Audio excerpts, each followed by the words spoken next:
자, 오늘부터 전도서 강의를 새로 시작합니다. 불확실한 날들을 위한 지혜라는 그 큰 타이틀 안에요. 어, 하나하나 이 전도서 말씀 안에 담겨 있는 내용들을 토대로 이 코로나19 속에서 이 불확실한 그 고민, 또 갈등 있는 우리 모두가 하나님이 이 시대에 우리에게 주시는 지혜가 무엇인지를 찾아보는 시간을 갖고자 합니다. 오늘은 전도서 1장 1절에서 11절, 2장 22절에서 26절까지의 말씀의 본문을 가지고요. 오늘이라는 희망을 누리기라는 제목으로 함께 은혜를 나누고자 합니다. 자, 코로나19가 시작된 지 1년이 됐습니다. 우리 삶에 피해를 준 지. 코로나19는 정말 우리 삶의 많은 부분에 생채기를 냈습니다. 그 중에 가장 큰 것은 삶에 불확실함을 더했다는 것이죠. 경제가 발전되어지고 또 우리가 기술이 발전하면서 우리는 이제 더 이상 퇴보가 없다고 생각했었습니다. 그런데 바이러스 하나가 우리를 참 무기력하게 만들어 버렸죠. 지금 우리를 버티게 하는 가장 큰 이 기술의 진보는 다름 아닌 이 마스크 조각 하나입니다. 백신이 개발됐지만 100% 막아내지 못한다고 하죠. 또 백신을 지금 맞고 있는데도 불구하고 이미 이 백신의 부작용 때문에 두려워하는 분들도 꽤 된다고 이야기합니다. 결국 우리는 이 불확실한 시대를 살아간다는 것을 자인할 수밖에 없게 됩니다. 이 불확실하다는 게 우리를 더욱 우울하게 만드는 것이죠. 그렇다면 이 불확실하다는 것은 우리 삶에 갑자기 등장한 폭력배 같은 불청객일까요? 그렇지 않다는 거죠. 우리의 삶은 본래 불안정했습니다. 불확실했고요. 성경은 원래부터 이 인생의 속성 중에 하나를 불확실성에 두고 있습니다. 다만 우리가 그렇게 믿지 않았다라는 것이죠. 우리가 돌아보면 제 아무리 정교하게 계획을 세워놓아도 일을 마치고 보면 알게 되죠. 그 계획이 얼마나 허술했는지, 어긋났는지. 그래서 우리는 더욱더 확실한 것을 확보하려고 노력합니다. 가장 확실해 보이는 것. 그것이 확보되어지면 하나님의 자리에 그것을 놓으려고 합니다. 대표적인 게 돈이죠. 또 어떤 사람은 힘이 되어지기도 하고요. 어떤 누군가는 사람들의 평판과 인기가 될 수도 있습니다. 하지만 얼마 지나지 않아서 우리는 알게 됩니다. 그 또한도 불확실하고 유한하다라는 것을요. 앞으로 몇 달간 전도서 말씀을 통해서 이 불확실함 속에서 그러면 진정으로 무엇이 확실한 것인가를 한번 살펴보고자 합니다. 신앙 안에서요. 자, 오늘 우리가 접한 이 전도서 말씀은요. 도를 전하는 책이다라는 뜻이에요. 그러니까 인생의 길을 안내해주는 책이죠. 저자는요. 고대 지혜의 선생인 전도자입니다. 코엘렛이라고 하는데요. 1절 말씀에 보면 다윗의 아들 예루살렘 왕이라고 표현되어서 보통 솔로몬 왕이라고 생각합니다. 대체로 학자들은 그 생각보다는 지혜자 집단이 맞다라고 이야기합니다. 그럼 왜 솔로몬을 연상시키도록 이 글이 쓰여져 있을까? 당대의 부와 지혜, 힘을 가졌던 이 솔로몬에게 권위를 부여함을 통해서 이 말씀을 듣는 사람들이 이 권위자의 말씀 가운데 삶의 본질에 대해 더 경청할 수 있도록 하기 위한 장치라고 이야기합니다. 모든 것을 다 가졌던 사람, 부, 권력, 명예, 사람들이 부러워하는 모든 존경. 그런데 그것을 다 가진 사람이 정작 갖지 못한 사람들에게 이렇게 얘기한다는 거예요. 당신들 눈에 가장 부러워하는 것, 가장 확실하다고 생각하는 것, 가장 행복하다고 생각하는 것들을 누렸던 내가 말하는데 그렇지 않다는 거예요. 삶은 불확실하다는 거예요. 전도서는 어설픈 희망을 주는 것에 관심이 없습니다. 사라져버릴 것을 하나님인 양 착각하지 말라고 단호하게 말합니다. 2절 말씀입니다. 함께 읽겠습니다. 전도자가 이르되 헛되고 헛되며 헛되고 헛되니 모든 것이 헛되도다.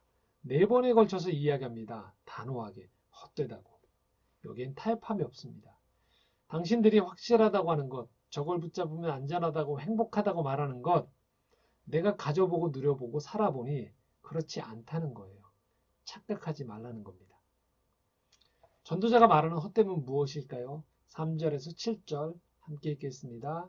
해 아래에서 수고하는 모든 수고가 사람에게 무엇이 유익한가? 한 세대는 가고 한 세대는 오되 땅은 영원히 있도다. 해는 뜨고 해는 지되 그 떴던 곳으로 빨리 돌아가고 바람은 남으로 불다가 북으로 돌아가며 이리 돌며 저리 돌아 바람은 그 불던 곳으로 돌아가고 모든 강물은 다 바다로 흐르되 바다를 채우지 못하며 강물은 어느 곳으로 흐르든지 그리로 연하여 흐르느니라. 사람의 수고가 헛되다라고 먼저 규정짓습니다. 그리고 그 예시로 당신의 수고가 헛된 이유를 드는 이야기로 4절부터 7절까지 자연의 섭리를 보여줍니다. 당신이 수고를 통해서 만약 유익을 얻는다라고 생각하면 가보면 그리 크지 않을 거다라고 이야기합니다. 우리 마음속에 한 가지 고집이 있습니다. 결국 내 수고가 나를 유익하게 만들 것이다 라고 믿고 있는 거예요. 그렇게 되어질 때 우리의 모든 일상은 그 유익을 위한 도구가 되어져 버립니다. 왜 우리는 수고를 할까? 왜 우리는 그 수고를 통해서 무엇을 얻기 원하는 것일까? 그 수고를 통해서 바로 우리가 유익한 무언가를 얻을 수 있다고 생각하기 때문입니다. 우리는 그래서 내 집을 마련하기 위해서 수고합니다. 내 자녀의 교육을 위해서 수고합니다. 직장을 잡기 위해서 수고합니다. 그것을 이루기 위해서 나머지 과정들은 모두 이 수고로, 즉 이것들을 이루기 위한 힘든 것이라고만 생각하는 것이죠. 우리의 믿음은요, 이 수고가 나를 더 좋은 곳으로 데려가 주리라고 믿고 있는 것이죠. 그런데 가만히 보면 우리에게 이미 이런 것들이 주어져 있다는 것을 우리는 알게 됩니다. 노동, 우리가 건강하다는 전제가 있는 거죠. 자녀 교육, 자녀가 있다는 전제예요. 직장을 잡기 위해 노력한다는 것, 그에 준하는 실력을 내가 갖췄다는 것이죠. 이미 주어졌지만 이런 건강과 자녀와 실력이 만약 수고를 통해서 유익만 얻는 것이 행복이고 확실하다고 여긴다면 주어져 있는 것들은 하나도 귀하지 않다고 여기게 됩니다. 왜요? 나는 아직 내가 생각하는 유익을 얻지 못했기 때문이에요. 고로 나는 더 수고해야 된다라고 생각하게 됩니다. 그런 관점으로 보면 바로 이 3절에서 7절까지의 말씀은 자연의 섭리 또한 무언가를 이루기 위한 목적으로밖에는 보이지 않게 되어지고 그것은 참으로 허무하다는 얘기예요. 봄은 오로지 여름이 오기 전 4계절의 4분의 1을 담당하는 책임이고요. 해는 밤이 오기 전에 존재하는 거고요. 밤의 별과 달은 아침이 오기 전에 그 자리를 지킬 따름인 거죠. 강물은 왜 흐르나요? 그냥 바다에 편입되기 위해서.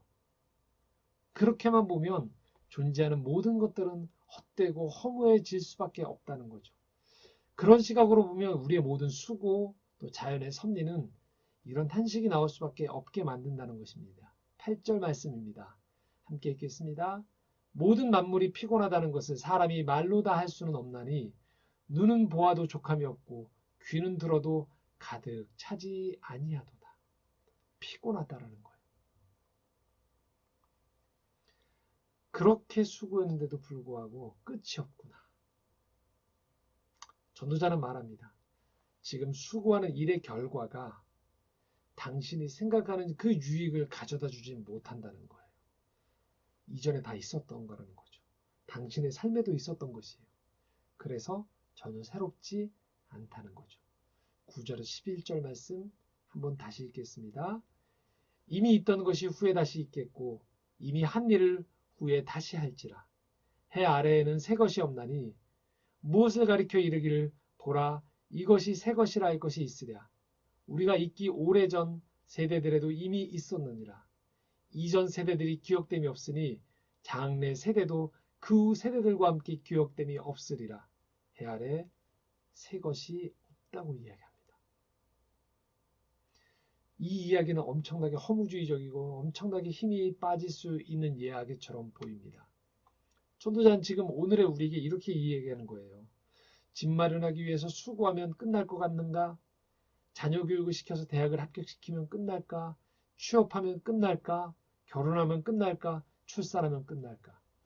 아니, 이 수고 뒤에는 또 다른 수고가 우리를 기다리고 있다는 거죠. 그래서 이 수고를 계속하는 우리는 이렇게 말하게 된다는 거예요. 정말 피곤하구나. 끝이 없구나. 도대체 인생에 무슨 의미가 있는가? 대단한 무언가를 이룰 줄 알았고 새로운 무언가가 우리를 기다릴 줄 알았는데 고작 이거란 말인가? 바로 이 생각이 전도서 1장 1절에서 2장 23절까지 계속되어집니다. 그런데 이런 생각에 딱 한 분이 빠져 있다는 것을 우리는 알게 됩니다. 바로 하나님입니다. 하나님이 없을 때 우리의 인생은 수고만 하게 됩니다. 인생은 쟁취해 나가야만 하는 것입니다. 삶은 투쟁 그 이상 그 이하도 아니게 됩니다. 그런데 하나님께서 우리 삶에 개입하기 시작하면 어떤 일이 벌어질까요? 삶이 선물이라는 것을 발견하게 됩니다. 전도서 2장 22절에서 25절 말씀 함께 읽겠습니다. 사람이 해 아래서 행하는 모든 수고와 마음에 애쓰는 것이 무슨 소득이 있으랴. 일평생에 근심하며 수고하는 것이 슬픔뿐이라. 그의 마음이 밤에도 쉬지 못하나니 이것도 헛되도다. 사람이 먹고 마시며 수고하는 것보다 그의 마음을 더 기쁘게 하는 것은 없나니 내가 이것도 본즉 하나님의 손에서 나오는 것이로다. 아, 먹고 즐기는 일을 누가 나보다 더 해보았으랴. 하나님은 그가 기뻐하시는 자에게는 지혜와 지식과 희락을 주시나 죄인에게는 노고를 주시고 그가 모아 쌓게 하사 하나님을 기뻐하는 자에게 그가 주게 하시지만 이것도 헛되어 바람을 잡는 것이로다. 1장 1절에서 2장 23절까지의 흐름이 24절에 갑자기 바뀌어집니다.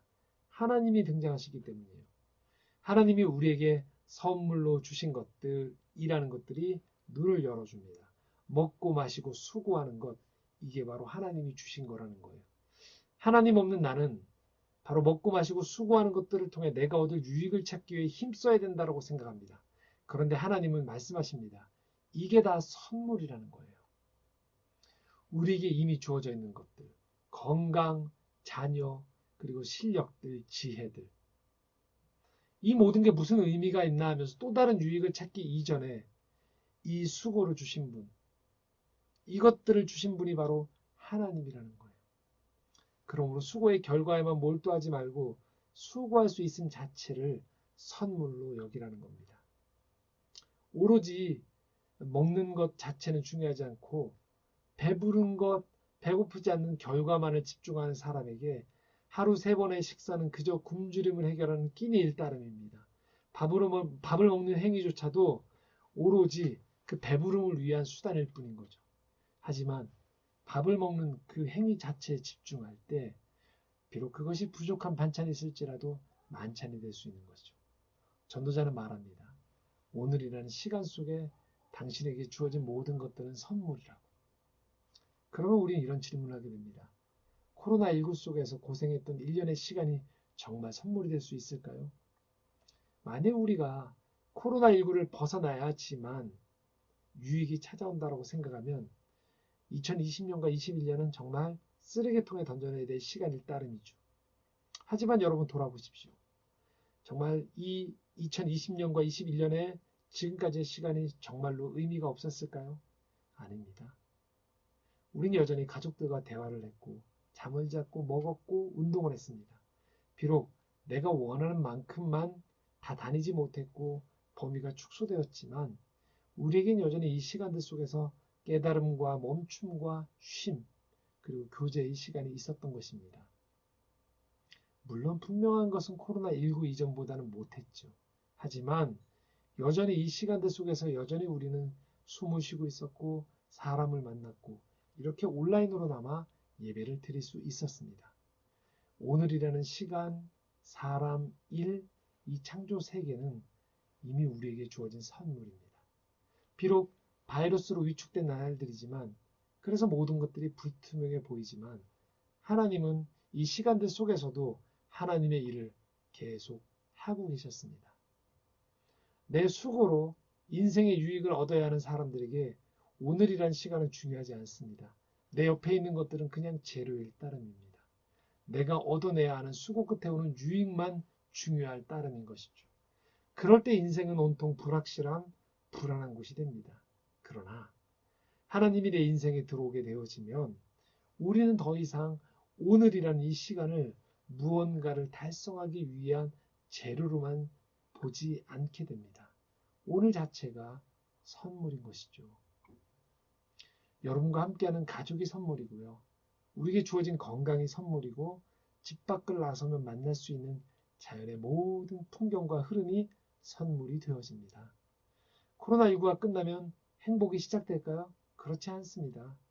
하나님 뺀 상태에서의 하루하루는 또 다른 형태의 수고만 남아있을 따름입니다.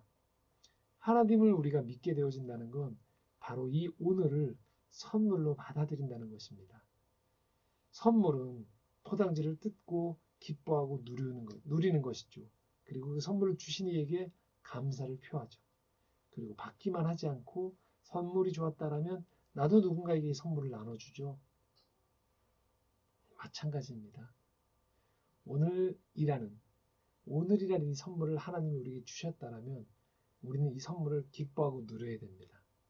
이 오늘을 주신 분에게 감사를 올려드리고 또 아직도 이 오늘이란 시간을 선물로 받아들이지 못한 사람들에게 이 선물의 의미를 깨닫게 해주고 누릴 수 있도록 돕고 함께 이 길을 걸어가는 것이죠.